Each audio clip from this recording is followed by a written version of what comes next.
power and in the presence of God.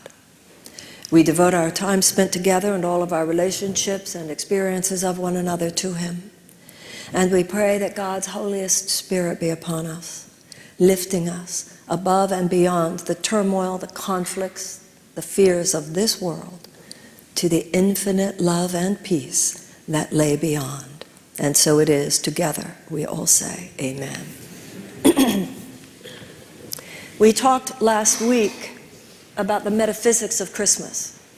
We talked about how Mary represents the feminine in all of us, the soul in all of us, which opens itself to be impregnated by the power of God. How Mary is told by angels to awaken from her slumber, to go up onto the roof. They have an announcement for her. All of us have been awakened from our slumber in some way. You wouldn't be at a lecture like this tonight unless something in you has already been stirring. Something in you is making me think, making you think that something more is going on than this world is telling me is actually happening in my human existence. You go up to the roof, that means you go up to the higher regions of consciousness, and there you hear the angels. And the angels, the Course in Miracles teaches us, are the thoughts of God. So things happen in life and you are awakened from your slumber, you are awakened from your dense materiality, you're awakened from your focus on this illusion at the exclusion of the things that matter most. And the angel of God says to you, and that's what we were talking about last week. This isn't just about what the angel of God said to Mary or what God did through Jesus 2,000 years ago. This is about each and every one of us right here, right now. And the angel says God Himself wants to work a miracle within you. And something completely new is going to be born. Now, we live in a society where, it's all about analyzing who we are now. Often going on endlessly in this analysis and trying to figure out the pathologies, the wounds, the triggers, the neuroses of who we are now. But who we are now is a product of the thoughts we think now, and the thoughts we think now are the thoughts that we were programmed to think based on the fear-based thought system that dominates the world. God says not, I'm going to destroy who you are. God says, I'm going to give birth to who you really are. And so the birth of Jesus represents the birth within us, the birth through us of the person that we are capable of being. Because you, as God created you, is the same thing as the person you are capable of being. When Michelangelo was asked how he created a sculpture, and he said that he would go to the quarry and he would get this huge piece of marble, and the way he looked at it, God Himself had already created the David. God Himself had already created the Pieta. God Himself had already created the Moses. And the job of Michelangelo, as Michelangelo saw it, was to get rid of all the excess marble so that the piece of sculpture that God Himself had already created would exist. And so it is with us. You don't have to create the true you any more than Michelangelo had to, in that sense, create the David or the Pieta. The true you has been created by God. And the journey of transformation is the journey of letting go, surrendering, dissolving, and back into the nothingness from whence they came, all of those false synapses and fears and places of defensiveness and woundedness that so often infuse our personality. So Mary was told that God was going to do this. But Mary had a choice, and that choice was whether or not to say yes.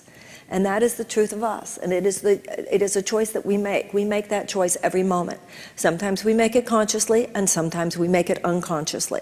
But in every single moment, one way or the other, we are basically saying yes or no.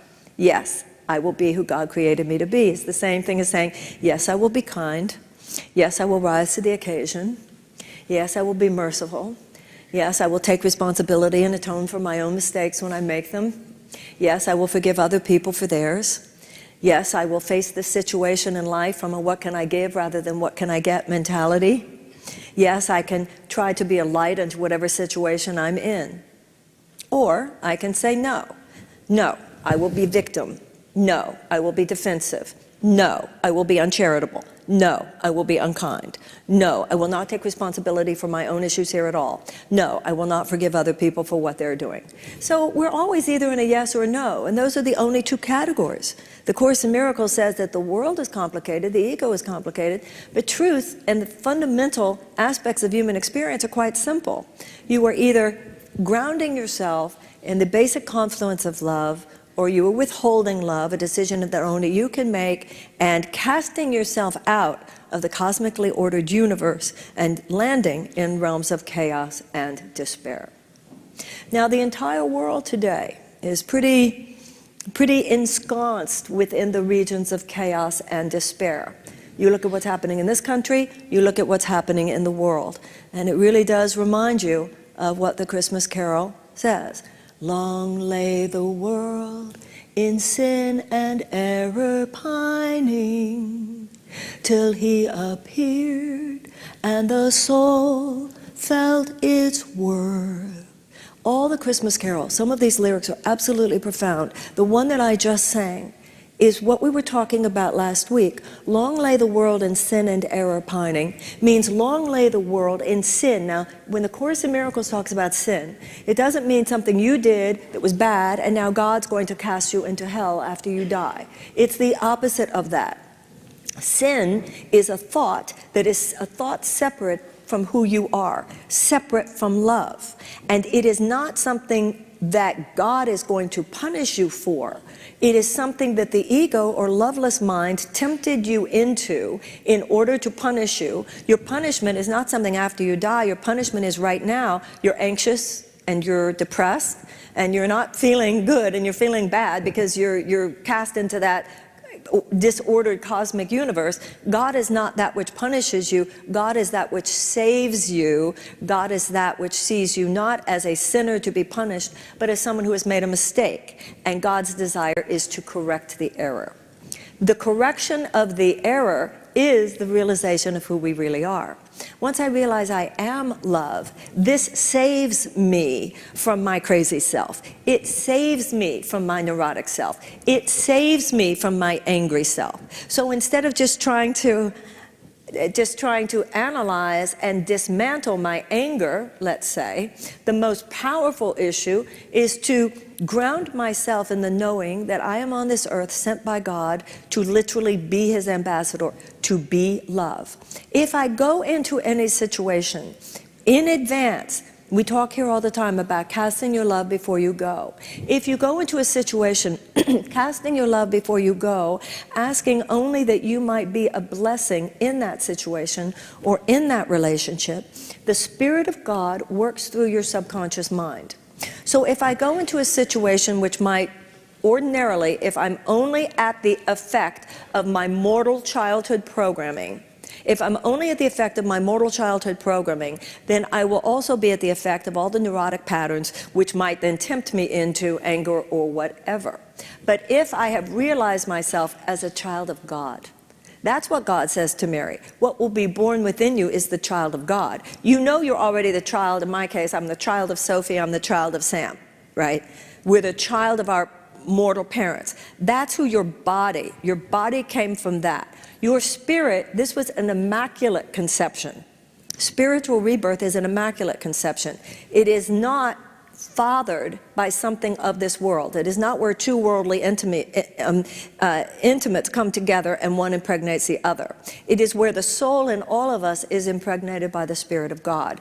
Then the Christ that is born is mothered by your humanity and fathered by God. So you are of both, and that's why the Christ itself is genderless. Now, the mortal you, the physical you, has physical parents, and you live your life, and ordinarily we do on this earth, you live your life at the effect of all the mortal material programming based on your childhood and so forth. The spiritual reality is different. The spiritual reality is one in which you shift, as the Course says, from body identification to spirit identification. You shift from the thought that you are nothing more than a material being who has a material existence where you came from a particular family system, and instead you realize that at the deepest level, you are of spirit. At the deepest level, your physical father is not your father. Your physical mother is not your mother. At the deepest level, you are parented by God. And your spiritual reality is such that you are not wounded because you are perfect. You are the creation of God. You are a son of God. You are a daughter of God. Just knowing this. Just putting yourself in the energetic space of accepting that about yourself. Knowing that your being a child of God doesn't make you special, because you're no more the child of God, but also no less the child of God than anyone else. What this does is it dissolves, it supersedes, it transcends the programming, the psychological and material programming of the mortal self. Now, that doesn't mean that it denies it, it doesn't mean that it suppresses it.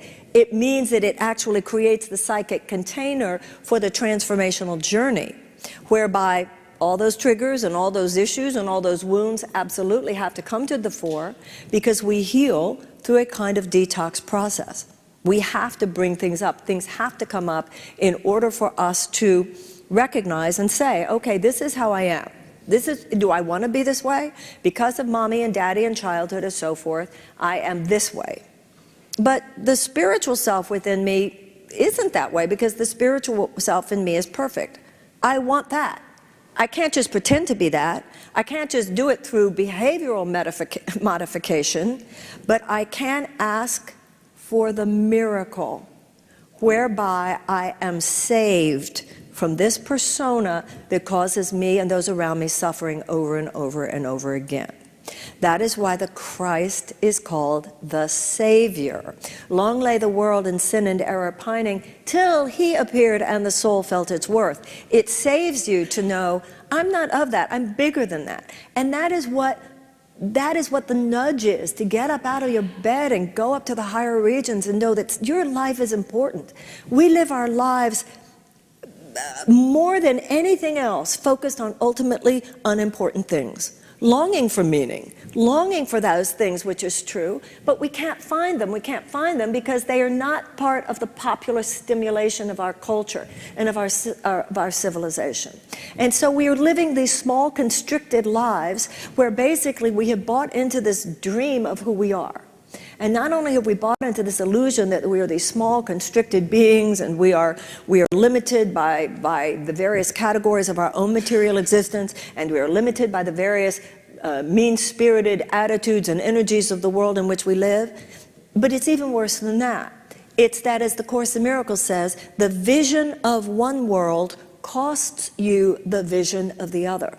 So to the extent to which I think I am this, I can't realize that I am that. But when I realize that I am that, this just starts to fade away. It's there until you're healed of something, but it stops being that which has control over you. In other words, part of the journey, you know, sometimes, and we've all been there, is you can know that you're wounded. You can know that this or that happened in your childhood, and because of it you have a wound. But one of the things that happens in this transformational journey to your spirit, your enlightenment, your self-actualization, is that you get to the point where you realize, I have this wound, but I don't have to act from it. That's one of the steps in the healing. I can rise to the occasion of being a more conscious human being. I can be more of a man. I can be more of a woman. I don't have to choose that. You know, and there are a lot of voices that would say you are at the effect of that. Even these days, you're labeled. You know, the various wounds that this refers to are often used in such a way as to serve that, you know, psychotherapeutic, pharmacological, industrial complex we often talk about. My friend Jean Houston the other day said, psychiatric diagnosis is today's form of character assassination. It's very, very dangerous when you have in a society this constant labeling and discussion of all the dark, hurt, wounded places within us, because it actually leads us into more of that victim mentality, which is the opposite of salvation. Salvation is knowing I can choose that. Now, the birth of Jesus into the world then represents, and the Course in Miracles says he is not the only one. He is not the only name on this door. So all of the great religious teachings of the world have the same universal concept, that there is, out of the darkness of the world, through the grace of God, another possibility. And that is what the Star of Bethlehem represents. And of course, Hanukkah is also Hanukkah season. Hanukkah is that the Jews thought that they only had enough oil for one day. Lo and behold, it lasted for 8. So the miracle of Christmas, the issue is that the miracle of Christmas is this shift. The Course in Miracles says that a miracle is a shift in perception from fear to love. So the shift in perception from fear to love means the shift from choosing the low level. Part of healing is I realize I'm mean. Part of healing is I realize I run numbers on people. Part of healing is I realize I withhold, or I realize whatever. But then the miracle is when I can choose otherwise. You don't just figure out why it happened, and that's part of the process. You look at all the childhood drama and you go, well, I see where I got that way. But ultimately, just knowing how you got that way is not going to make you different. That alone, or we'd all be enlightened masters by now. Just knowing where it came from is not going to fix it. It's when we realize, and this is what the great spiritual avatars are, and Jesus is an example of one. Jesus, the Course in Miracles says, is someone who was born onto the earth and represents, through the story of Mary giving birth to Jesus, it is one picture. But let's talk about this. When I say it's a picture, well, you could say it's just a picture, it's just a metaphor, it's just a symbol. Well, if you just see it as a metaphor, you see it as a symbol, then it will have the effect in your life of a symbol or a metaphor. And I don't know anybody who's been warmed at night by a symbol or a metaphor. Rather, that was just for you, apparently. The issue is to know that when you look at a picture, you look at a Christmas card, or you look at some representation of this Christmas story that you see with your physical eye, that's just the tip of the iceberg. The story itself is a deep psychic vortex that goes way beneath the layer of what is available to the physical senses. And so when we open ourselves to Christmas, when we open ourselves to Hanukkah, when you open yourselves to any of these great religious stories, what you are doing is asking that the power of the story itself, because the story is what's dominating you one way or the other. Your entire life is lived within a story. It's just that most of the time your life is lived within a bad story. My mother was an alcoholic, bad story. My father beat me, bad story. Society doesn't like my kind, bad story. It's a story. So you're going to be at the effect of a story, but you choose your story. And the other story is, I am a child of God, and there is no power of this earth, no matter whether my mother took meth, or my mother took heroin, or my mother drank, whether my father beat me, or my father, whatever else my father did. No matter whether I'm gay or straight or black or white or Muslim, no matter what my country is going through, I am of God. I am a child of God. And as a child of God, I exist at a plane above that drama. So that bad story is not my story. It is the story of my mortal self, but I am not only my mortal self. So I don't have to choose that as my story. Once again, this is not denial, except in the best sense. The Course in Miracles calls it positive denial. That you transcend. You don't go into negative denial and just pretend that this stuff exists. Not at all. But you transcend it by invoking that which lies beyond it. Now, when Christ is born, he's a small child. He's just born. He has no past. The Course in Miracles says you are reborn in any moment that you enter without bringing the past with you. And that's the ultimate in forgiveness, too. We go into a relationship, and we don't just go into it based on what happened before, that we try to be available to what's happening right now. And the way the universe operates, the universe being the hand of God, is that every moment of miraculous infinite possibility for good and beauty and creative manifestation of all living things, past, present, and future, is lifted to its highest, followed by another moment where, through the auspices of love, the greatest good, the greatest truth, the greatest beauty, the greatest creative manifestation for all living things, past, present, and future, is lifted to its highest, followed by another moment in which the greatest good, truth, beauty, peace, harmony, for all living things, past, present, and future, and creative manifestation is lifted to its highest. That is simply how the mind of God works.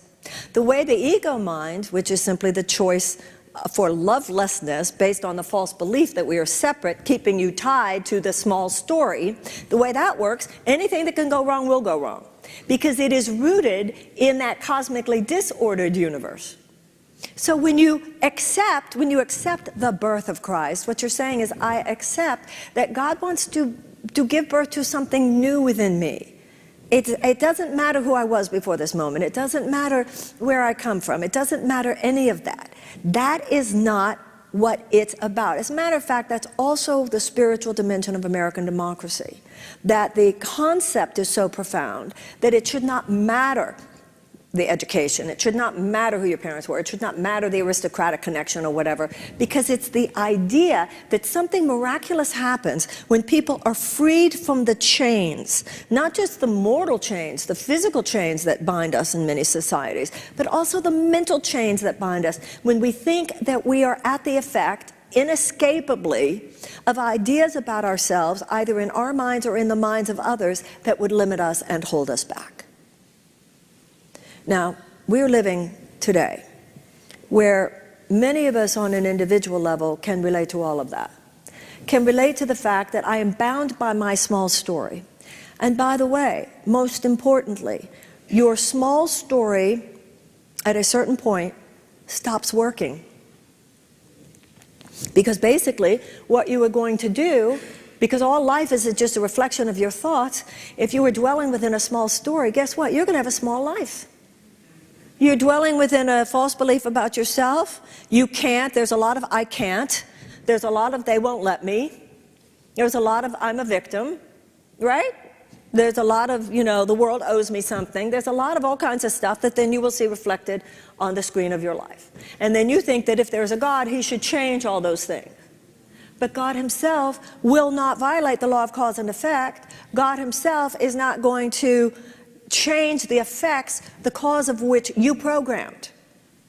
But what he does do when we ask him to is to work with us on the level of cause, i.e., giving us the capacity to be born anew into the truth of who we are. Now, this is inevitable because the truth of who you are is creation. And the lie about who you are, living within the illusion, is a wrong-minded use of your own mental power. And the Course in Miracles makes it clear free will means you can choose and you can go with the love or you can go with the fear. But what you cannot do is to diminish or limit your mental power. And if you do stay with the small story, the Course in Miracles says there is a limit beyond which the Son of God cannot miscreate. So what we all learn in our lives is that if you continue to move in a direction that is not just asking that God's will be done in your life, you continue to move in a direction that is you trying to make it happen rather than allowing God to work through you, where you keep moving in your life where you're seeking to defend yourself from other people rather than opening yourself in love to other people, if you continue to live a life in which you are living within the citadel where you always feel endangered and that's how you view the world, that is so contrary to the universe as God created that it will stop working. There's a limit beyond which the Son of God cannot miscreate. Fall on your knees. Fall on your knees. Oh, hear the angel voices. Fall on your knees. That's what they talk about in AA. You just bottom out and you just fall on your knees and surrender. That's when the ego says, oh my God, it's all going to be over. How will I have money? How will I have relationships? How will I keep it all together? Because within that world of fear and illusion, you think you have to control everything. Because what happens when you leave God out is that you then think you're God. So you think you have to hold the universe together. And that's how we go around feeling. Like, there is a force that holds the planets together. There is a force that keeps the planets revolving around the sun. There is a force that knows how to turn an embryo into a baby. You can allow this force to run your life. Or, as most people do, you can do it yourself. But if you try to do it yourself, it will not work. And you might delude yourself into thinking it's working, and you live your life like a juggler, and you're always putting your finger in the dark, like I got this part together, this part together. But what it does is it not only ultimately constricts your circumstances, it begins to constrict your psyche, it begins to constrict even the functioning of your body, and so forth. The Course in Miracles says salvation begins when we consider the possibility that there might be another way. And that is what the Star of Bethlehem represents. That is what the Hanukkah candles represent. The light it means understanding. Now, this other way, that is what Christmas represents. That is what the miracle of Christmas is. The idea that we can live, rather than from an ego perspective, from a miracle-minded perspective. And that means that we know that in the Course in Miracles says, there is nothing your holiness cannot do. There is nothing your holiness cannot do. So let's talk about what that means. Your holiness is your wholeness, your whole mind. Your mind, when it is seeking in any moment to serve anything but the love of God, is not, you're not in your right mind, literally. That's why Gandhi said the problem with the world is humanity is not in its right mind. Your right mind is to know, my body is just a speck of dust. This is just a suit of clothes I'm wearing. I am so much bigger than this. And I am in this situation just to be the expression and the ambassador of God's love. You don't mention this to anyone. This is just something you keep to yourself. You sound like a nutcase if you like to repeat that to anybody. But it's the nature of your thinking, right? You wake up in the morning, you pray, where would you have me go? What would you have me do? What would you have me say and to whom? You attitudinally ground yourself within that perspective. Then this programs the Holy Spirit. It programs your subconscious mind, the Holy Spirit then, which is that loving thought, programs the subconscious so that you are lifted above to a place where a lot of the triggers and the things that would trigger you and bring up and take you into those neurotic places that have to do with the childhood programming, because you have new ears, that's not what you hear. Because you have new eyes, that's not what you see. Because you have a new mind, it's there. But it just doesn't have the effect on you. It doesn't hook you like it used to. Because the you that can be hooked by that, you are literally rising above. And as the Holy Spirit then programs your subconscious mind this way, then what happens is that all the things that would contribute to the blossoming and the unfoldment of the story of the true you, which is the story of Christ, the story of the Son of God, the story of the Shekinah, the story of the Buddha. It doesn't matter what language we use, the story of the real you. This is the interesting thing. Because the universe is the handwriting of God, because of that, because, as I said before, one good moment is followed by one good moment is followed by one possibility is followed by another infinite possibility, that's always happening. But until your mind is open to the greater story, you won't even notice it. There'll be a person next to you who has the answer to everything you've been looking for, but because you're so running your game about something else, you don't even talk to that person.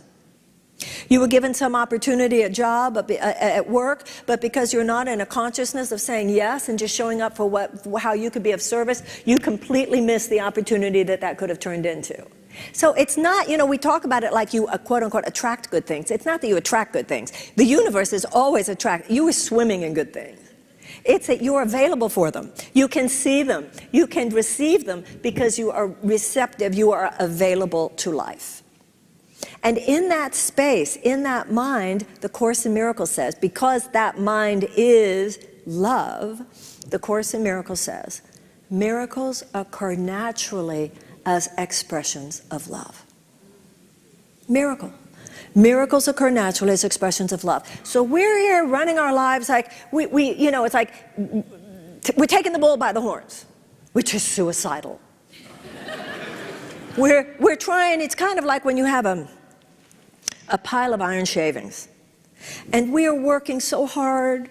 We're bringing in our thumbs, and that doesn't work. And then we're bringing in our pencil, and that doesn't work. And then we're bringing in a needle, and that doesn't work because we think, well, I can get in there and I could create a beautiful pattern. And you can't. What you can do, however, is introduce a magnet. And in the presence of the magnet, the beautiful patterns will just occur. The Christ within you, the Shekinah within you, the soul within you, the light of God, the child of God within you is the magnet. You just magnetize. You don't have to do, you be. And that's why Mary is the feminine within us, which gives birth. Joseph is very important. Joseph is the healthy masculine. Joseph is very important in the story. Marry her. Get her out of town. Both were very important. She would probably have been killed if he hadn't married her. She would probably have been killed if he had not gotten her out of town. The Joseph, even though that is not the father, spirit is the father, the masculine is to be, in this spiritual journey, greatly respected. So Mary is the feminine, is the soul. Joseph is the masculine, is that material self which handles business on the earth plane, but the Christ is neither feminine nor masculine. The Christ, mothered by our humanity and fathered by God, is genderless, and it is who we are. In the presence of the Christ, this newborn child didn't even exist till like a second ago. And then these three kings come and give gifts and bow to the baby. What's that about? Okay, who are the kings? Governments, money, technology. You know, the kings of the world, the ones who have real power, right? Now, do they bow down to your puffed up self? Do they bow down to your scared self? Do they bow down to your arrogant self? Do they bow down to your pushy self? Do they bow down to your controlling self? Maybe for a while if you can manipulate your circumstances enough.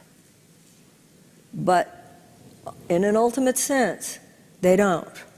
The universe and the powers of the world bow down to the truth of who you are. That is why the Course in Miracles says, the meek shall inherit the earth, because their strength will literally take the place over. The first shall be last, and the last shall be first. So we tend to look at the world, and we look at so much of what's happening, we go into fear. But we go into fear only until we remember who is here now. And if you look at the state of the world today, it's not just we individually who are found in our lives that there's a limit to how much we can kind of run our own game and make things happen and have that work. The entire world is now confronted by the fact that the way we're doing human civilization is not working. That's why in AA there's a term, a phrase, your best thinking got you here. And that applies to the entire human race right now. Your best thinking got you here. So with all your think tanks and all your universities and all your laws and all your institutions, how are we doing? How are we doing in this country? How are they doing in Berlin right now? How are they doing in Turkey right now? How are they doing in Syria right now? How are we doing in the Middle East? How are we doing here? How are we doing here in this country? How are our politics doing? And it's very tempting to move into fear and all of the children of fear, the tentacles of fear, the rage, the cynicism, the anger. And it's everywhere, at very least the stress. And we are feeling it right now. And that's why never could Christmas be more important than tonight. Because the truth of the matter is that even though, from a mortal perspective, that we have been living a very small story. Human civilization has been living a very small story. We have not been organizing human civilization according to the glory of love, that we are here to love one another, that we are here to take care of each other, that we are here to take care of our home, the earth, that we are here to be reverent towards life itself, that we are here to co-create, to create the good, the true, and the beautiful. That is not the story we have chosen. The story we have chosen has been one of the most gross aspects of ownership and property and economic principles rather than humanitarian principles. Not only economic principles used to order our society, but economic principles that are more and more often placed at the behest of those who already have the economic power. We've been living a very small story. And what's happening now is that we are reaping the consequences of that story. Now, it has brought us to a point of whole systems breakdown. And one of the reasons why there's such fear in the air is because you don't even know where to begin. You don't even know where to start. Because here in the realm of economics, oh, that's bad. In the realm of race relations, oh, that's bad. In the realm of the environment, oh, that's bad. In the realm of civil rights, ooh, that's bad. The realm of private prisons, voter suppression, ooh, that's bad. In the realm of homophobia, well, there have been some things better, actually, but there's all, you never can be sure. In the realm of xenophobia, in the realm of the Middle East. I mean, you tell me one area where we're not tempted to go, oh, my goodness. And then, as we are all well aware, things have unfolded in such a way that many of us in this country feel that the trajectory moving forward does not necessarily, we're all hopeful, but does not necessarily spell a real solution or a real transcendence of these problems so much as it spells a trajectory that could lead us further and further into them. However, it's Christmas. And that means we are to remember that the salvation doesn't have to do with what happens. It has to do with who we are. We're all tempted to go, oh my God, what's going to happen next year? What's going to happen next year? That's not the question. The question is, who are we going to be next year? That's the question. Who are we going to be next year? Because the light of Christmas is the light inside consciousness. The darkness in the sky means the sky of your mind. The light of Christmas is a light in your mind. That light is an understanding. And that understanding is, that's not my story. Now, that doesn't mean you ignore the suffering of the world, quite the opposite. It means you put yourself in service to that which is the light of the world, because in the presence of light, darkness disappears. So the world as we know it is having a nervous breakdown.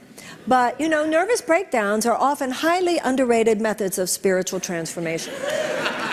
And that's true, in terms of our individual lives, and it's also true in our culture. It's also true in a civilization. One world is falling apart, but the world that is falling apart, there are many aspects to the world that is falling apart that had to fall apart. It is based on very unfirm foundations, and it is based on a kind of thinking that did not have love at the center, and that is what idolatry is. We have not treated love as God, we've treated money as God. We've treated things of this world as God, and idols always fall, 'twas always thus. Christ within us, not as a concept, not as a doctrine, not as a religion, but as a psycho-spiritual factor within our own psyches, brings forth a vortex of infinite possibility. And that is what it means to say, there is nothing your holiness cannot do. This is a love that is not the love of this world. This is an otherworldly love. This is the divine love, which is larger than personal love. Now, you might be thinking, because I think it's very tempting to think, well, this is really nice, and I really like to think that love could change all of this. But the problem is, I love, and people I know love, and people who are talks like this love, but look at all the haters out there. And the Course in Miracles says there are two emotions, love and fear. So hate comes from fear. And it is true, both in this country and internationally, hate has been harnessed for political purposes, both in terms of international terrorism as well as in some of the white supremacist forces, etc., here in the United States. So it's very tempting to go, oh my God, they're so powerful, they're so powerful. No, no, no, no, no. They're so loud. And they are so engaged. The problem is not that they're so powerful, because cosmically they have no power, because their power is the power of illusion. Only love is real power. But hate has been engaged, hate has been convicted, hate has been serious. Love, however, we've been so busy. And particularly we have been busy with our own personal lives.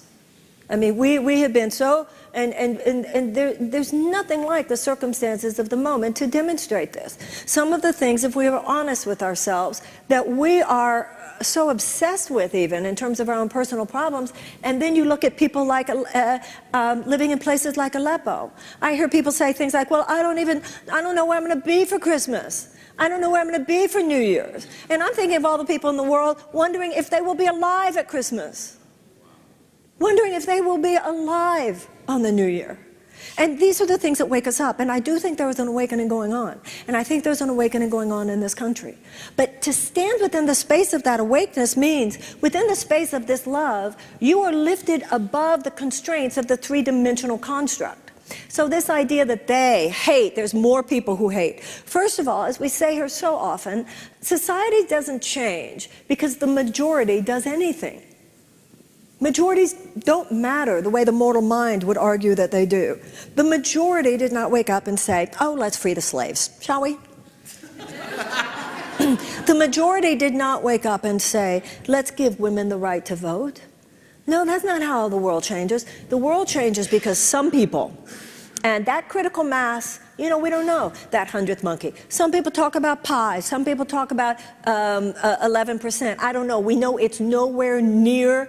We know that it's nowhere near the majority of the number of minds within any system that have to open to new possibility in order for the entire system to shift, right? So the idea is that if you only try to create change on the level of the horizontal, and this is where, by the way, real progressive politics and social justice, this has been the weakening and the dejuicing of social justice movements in the United States. Social justice movements have always been born of passion.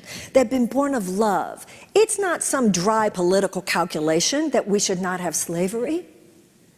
That's not a dry political calculation. It's a moral conviction. It's not some dry political calculation that women should vote. It's a moral conviction. It wasn't a dry political calculation that segregation in the American South should be dismantled. It's a moral conviction. It wasn't just some dry political calculation that gay people should be able to vote. It was a moral conviction that if anyone should have the right to happiness, everyone should. And when you take it and you bring it up here, and you're just working on the horizontal because you're trying to get enough other people to agree with you so that together you could have the votes, and it's all up here and it's all on the horizontal, all you're ever able to do is perhaps temporarily suppress symptoms. You're not able to work miracles because you don't have what Martin Luther King called cosmic companionship. Cosmic companionship is when you stand on a ground that is so much bigger than the horizontal. The horizontal axis is just a three-dimensional reality. If you stay stuck there, you will be stuck by it. If you make the three-dimensional horizontal plane your God, it will be as your God. And you will continue to bow to it, and it will lord over you. But when you rise to the place of knowing that through the holiness that is the truth of who you are, the kings bow to you. He says in the Course in Miracles, he says, time and space are under my control. There's actually a line like that. Don't worry about it. He doesn't say don't worry about it, but something along that tone. And then he says, I assure you. But this is actually a line in the Course. I assure you, time and space are under my control. So you align your mind with me, you align your mind with love, then things are going to just happen. I don't know. You're going to just meet somebody. You're going to be involved in some organization. Things are going to unfold. Even right now, there is so much, even though everybody's there's a lot of fear and trembling and what do we do and where do we go and how do we fix it? The miracles are unfolding to those who are eschewing the temptation to just go into rage or go into cynicism or going into judgment. The judgment you see today, even politically, it's so interesting. It's not just judgment of people who diametrically are opposed to your views. These days, people are judging people who even agree with you, but they didn't say it the right way. I mean, that's what I'm getting. I'm getting more criticism, like on Facebook, from people who basically everything I said agrees with you, but I didn't say just the right word in just the right way, or even more, you didn't finish reading the sentence. Right? Everybody's so in like a bitchy mood. And miracles will not come from this. Right? So for us to rise and to not only know, as we were saying last week, that we give birth to Christ, that this was not just about one man 2,000 years ago, It is about each and every one of us in any given moment. Who am I willing to give birth to? Which version of myself am I willing to give birth to? And it's not something like, I gave birth to myself this morning and I really did good, therefore I don't have to think about it the rest of the day. Because maybe it was easy to give birth to my best self this morning because everybody was really nice to me and didn't trigger me. But this afternoon, it might not be so easy because the universe is intentional and I'm going to be brought experiences where I will be triggered, and the issue is, will we stand our ground, stand your attitudinal ground. The more you meditate in the morning, the more you pray in the morning, the more you will be capable of rising to the occasion of your better self. Your better self, by whatever name you call it, is the fount of miracles. You will find yourself much more available. You will meet people, you will talk to people, people will like you more. You know, we talk about this in business a lot. A lot of times people say, well, you know, I just haven't met the right people. But then if you were deep and you were honest with yourself, it wasn't just you didn't have an opportunity for a certain job. You blew that opportunity. They didn't like you. They did not hire you because of your professional credentials. They didn't get a good feeling about you. And same with your romantic relationships. Sometimes we say, oh, I haven't met anyone. Can we be a little more honest with ourselves? You met him, you met him, you met him, you met her, you met her, you met her. Who were you within that? And then what happened? And so when we reach for Christ, when we surrender to Christ, when we ask that this template come upon us, and some, you know, like I said, the Course in Miracles says Jesus is one name on the door. He is not the only name on the door.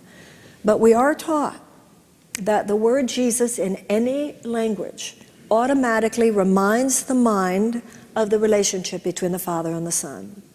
That when we say the name Jesus in any language, the subconscious mind is overshadowed by it's almost like a helmet or a bubble, and it just brings you up. It brings you up. You know, I was reading an article once about how an electron microscope was showing that when the sperm comes to the egg to impregnate, that the egg literally rises up to meet it. Which was just so amazing, this picture that I saw. It actually rises up to meet it. And we need to rise up to meet God. We treat God like a passive observer, you know, like, I hope so. You know, I'll say, God could work a miracle. Well, I hope so. Oh, well, that's powerful. As opposed to, use me, enter me, use me. Give me new eyes and new ears and new hands and new feet and new mouth, and you know how I can be. Make me not that. You know my weaknesses. Make me strong. I know that strong is possible in me because in you there is strong. And I don't know how to give birth to strong because my mortal material childhood made me weak.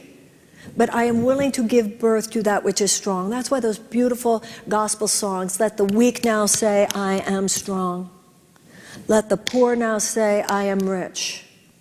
You claim the world you want. And that's what the abolitionists had, and that's what the civil rights workers had, and that's what the women's suffragettes had, all because they were based in a spiritual principle, not only convicted that the material condition that then existed was intolerable. They weren't going to just whine about it. They were going to stand in conviction that this is intolerable. But equally as important is their faith. You know, faith is an aspect of consciousness. You either have faith in the power of the disaster, or you have faith in the possibility that God can make the disaster go away. And where you put your faith, you're lending your power, right? So they had faith that on the other side of this illusion, the other side of this problem, lay the possibility for something else. And that's why, you know, if you talk about the three kings bowing, when you look at the economic power of the American South, I mean, the idea that a bunch of, you know, Quakers who were abolitionists were going to be able to create a kind of vortex that would break the kinds of chains that were ultimately broken. You could say that about the civil rights movement. You could say that about women's suffrage. There have been miracles throughout history. There's a saying in Judaism, we do not believe in miracles, but we rely upon them. And that's, if you look at history itself, you can talk about all the terrible things that have occurred, but it's like the line that's often, that Martin Luther King would quote, The arc of justice is the moral arc of justice is long, but it bends towards justice. We are moving towards the light. And as President Obama said not long ago, he said, history doesn't always move in a straight line. And I think a lot of us who are used to instant gratification, a lot of us living in our culture, we were just used to things being basically okay. We're just not used to a time like this where so many firewalls seem to have fallen down and so many of the institutional realities that we thought would be there to hold us up if things got too bad. I mean, that's why there's so much fear. But this is why it's a perfect teachable moment, a very spiritually pregnant moment. Because what's lacking here is not the material things that we wish were here. What's lacking here, even more than that, is the presence of human beings who've remembered who we are. Because that's how this happened, everyone. It happened because we just got all into less than super important things. We did not engage with the seriously important things in life quite enough, including political and social realities. And that's okay, because the Course in Miracles says we can change in the twinkling of an eye. So 2017, it's easy to go into, oh my God. But it's also easy to go into, oh my God, you ain't seen nothing yet. Because there's only one thing that each and every one of us need to really, really ask ourselves and concern ourselves with right now. It's not what's going to happen to us, but who am I going to be? And if you go into this year thinking it's just you, going to take the bull by the horns, you're going to try to make it happen, you're going to make your career happen, you're going to make it all happen and fight off all the bad guys and all the bad things, you can do it, you probably will not succeed, and neither will we. But if instead we open to the possibility that we are saved from the illusion now, that we ever did have to stay stuck at that level of drama, that we can live a bigger story, that we can allow God to move into us and through us. The Course in Miracles says your problem is not you don't believe in love, it's that you don't believe in love only. Everybody here believes in love. We give it some of the day. Like, okay, God, let me tell you how it is. I got your memo. I get you'd like to be born in me. You know, first of all, I'm really honored. Thank you. And let me just tell you what I got going, and then together we can figure this out. I have a career. It takes a lot. I have a lot to do with my career. I'm on a detox. I'm trying to get really healthy this year. So I'm going to be doing, I got a lot, and that takes a lot of my time and my energy. I've got a relationship thing. I'm really thinking I'm getting my relationship thing is going really well, but I feel it takes a lot of my time, which I'm sure that you can understand. And in addition to that, I just got some things where self-care is really important, so I have to have some boundaries around all that, where I really feel I'm taking care of myself. But listen, I still have some time if you'd like it. I think that we could carve out some time, you know, we can actually put it on my calendar, and to that I'd love to show up. That's basically the way we approach God. You know, if I have some time each week, I'd love to do it for you. Do you think that that's how terrorists view their mission? No. They're not kind of, sort of, maybe when it's convenient, I'll work on this. And that's what's missing in the world today. The idea that we're saying, this is everything. I mean, people who showed up for abolition, no, that was everything. Civil rights, no, that was everything. Women's suffrage, that was everything. And we have become a very soft generation that way. Because we've got to have enough time to whine, enough time to process, enough time to whatever. The quickening now is showing up for love more deeply and more profoundly than ever before. And if you do, it will not take you away from your relationships. It will make you more charismatic and more cool and more got it going on and knows what to say and more savvy and more forgiving and more loving, because you won't see it out of the context of the woman God would have you be. It will make you better at your career. You'll be smarter, your intelligence will be honed, you'll be more savvy. Spirit of God doesn't destroy your brain cells. The Spirit of God doesn't make you less. The way to be effective on this planet is to know that this planet is not your story. You're an alien here. The Course says everybody feels on some level like an alien here because you are. You don't come from here. This is just the station we're at this moment, and it's a glorious one. The Course in Miracles says this world is holy or unholy, depending on the purpose we ascribe to it. And when we ascribe to this earth holy purpose, God use me, and look at every person that we are involved with, every person that we meet, any given moment of the day, from a namaste consciousness, the love in me salutes the love in you. Your nervous system changes. The entire universe of psychological, emotional, spiritual, and material forces will completely transform. You don't have to believe me. I'm not even trying to sell you on this. Just the Course in Miracles, the tone of the Course is, just thought you might like to know. But I would say to you, as another human being, you might try it. Because if you do, a miracle will happen. And you just might remember, I told you so. Thank you. Thank you so much. Thank you. Thank you. Thank you very, very much. Thank you. Thank you so much. Thank you. Thank you. I appreciate that. Very, very sweet of you. Thank you. Now, Richard, did I see you here? I did. Richard Lermont is here. And then after that, we have a very special gift as well.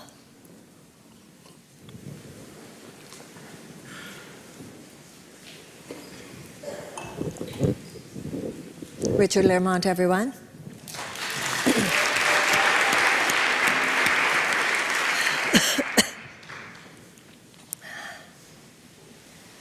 We close our eyes. We open to the light which is within us. And we feel as God Himself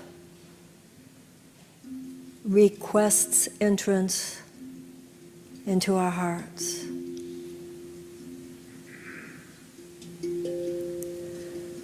And we allow ourselves to surrender and to open. Indeed, to rise up to meet the power and the glory of God. To feel the Spirit of God pouring into us. Filling every cell of our being. And as every cell lights up, all dysfunction and disease now falls away.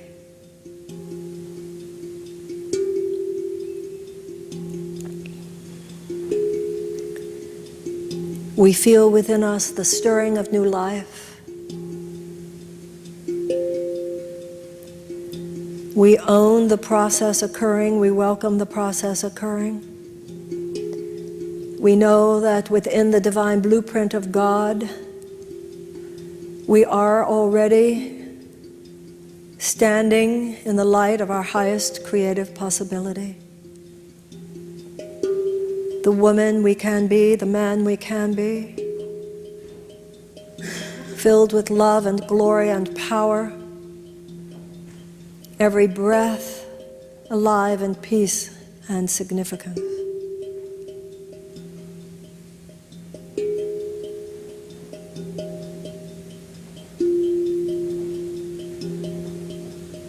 We rise to the occasion of this glorious moment. We allow the star of Christmas to be a light that illumines every aspect of our being. And for those of us who wish it, for those of us who feel it, we invite Jesus to enter our heart, to permeate our psyche, to free us from our illusions, and to deliver us to peace.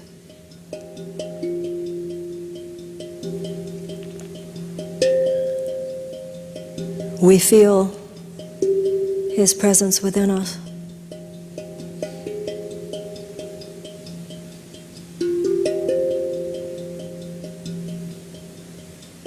And we allow this holy moment to impress itself upon our psyche.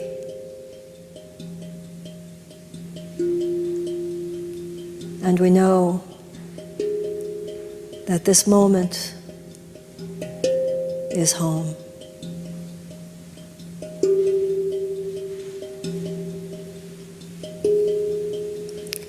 We prepare to be reborn in spirit, no longer who we used to be, but reborn, that that where we have been weak, we shall now be strong. Where we have withheld our talents, our gifts, our generosity, or our love, we shall now be as made new.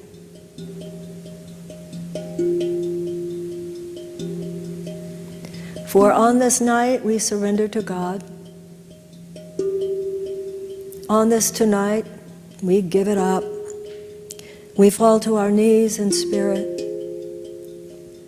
and say, dear God, you take everything. I don't know how to do it. Things haven't worked out so well. Things have stopped working. I don't know what to do with this relationship. I don't know what to do with this at work. I don't know what to do with this regarding money. I don't know what to do with this regarding my body. I don't know what to do with this regarding romance. I've done it myself, dear God, and I'm going to try it your way. I surrender.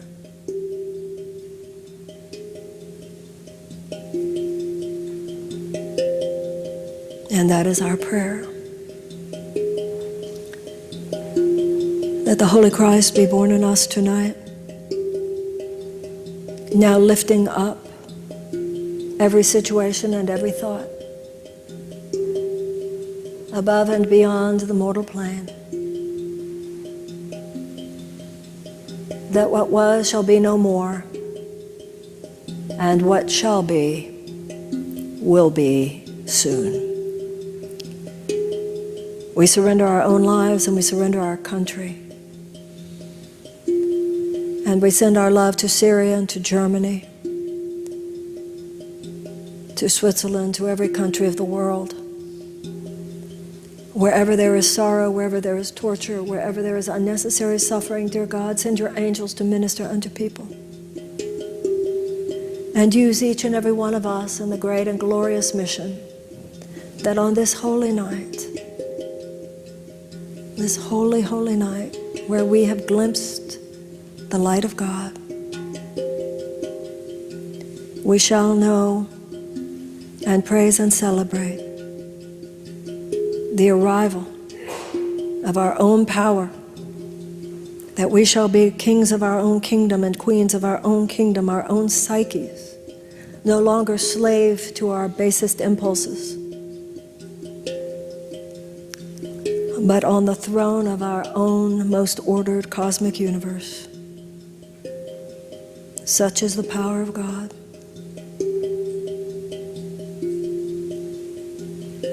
And so it is. This Christmas and forevermore. We all say, Amen.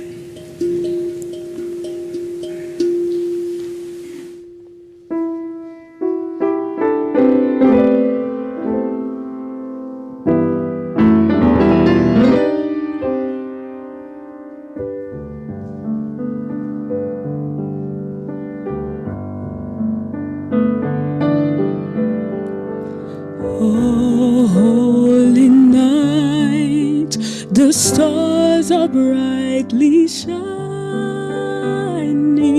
It is the night of our dear Savior's birth.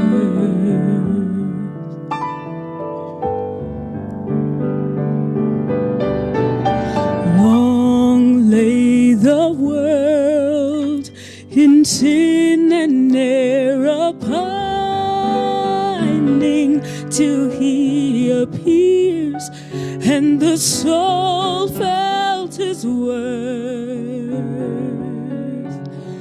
A thrill of hope, the weary world rejoices, for yonder breaks a new and glorious morn.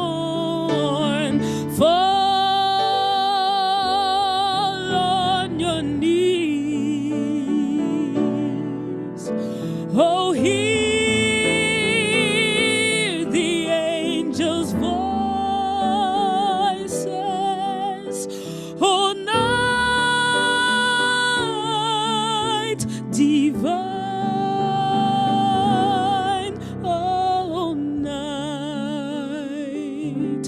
when Christ was born. All night divine,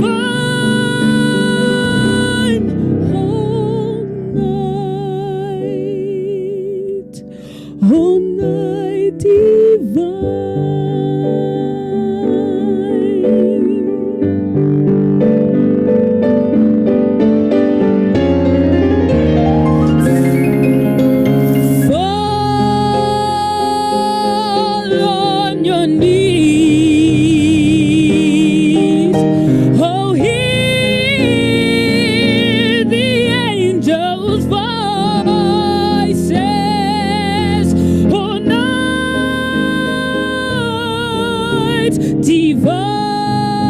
Divine, all night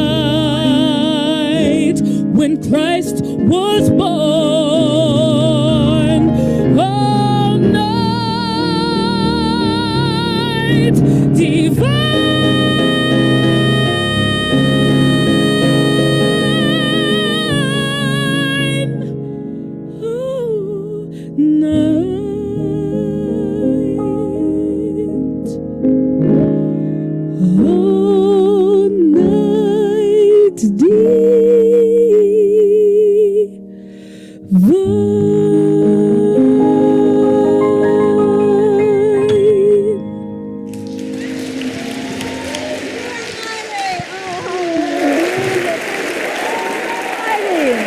And Stacy Jensen.